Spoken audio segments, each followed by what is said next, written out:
This next song is called The Guitar Story. Guitar Story. I like it. Written by Georgi Minchev. Especially for you and for this special guitar. Не зная как стана, но вчера на тавана съвсем случайно открих една доста стара улющена китара и да я хвърля реших.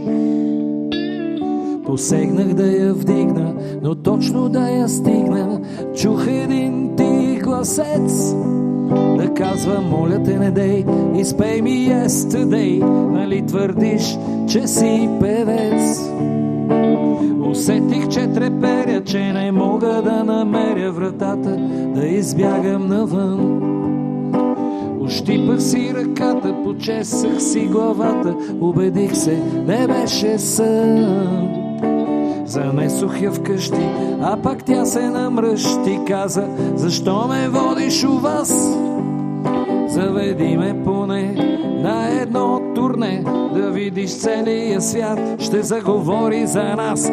Ех, друг е живота с китара, а тази, понеже е стара, непрекъснато ме кара нови струни да изсложа и за бъдещето си да спра да се тревожа. Ех, друг е живота с китара, а тази, понеже е бойна и стара, помни времето на Ринго, Джордж, Джони Пол, моите първи учители в рок н рол.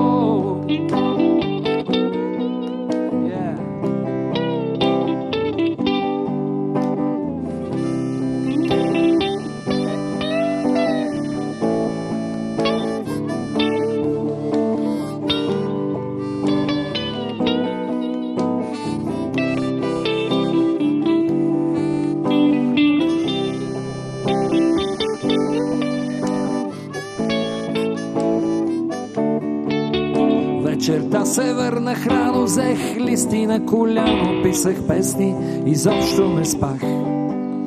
А на следващия ден, макар и малко уморен, на китарата ги изпях.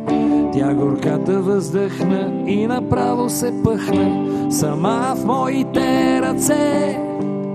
Като влюбени бяхме, пяхме и се смяхме цяла нощ от сърце, защото друг е живота с китара, а тази, понеже е стара, помни времето на Led Zeppelin, Pink Floyd, Black Sabbath,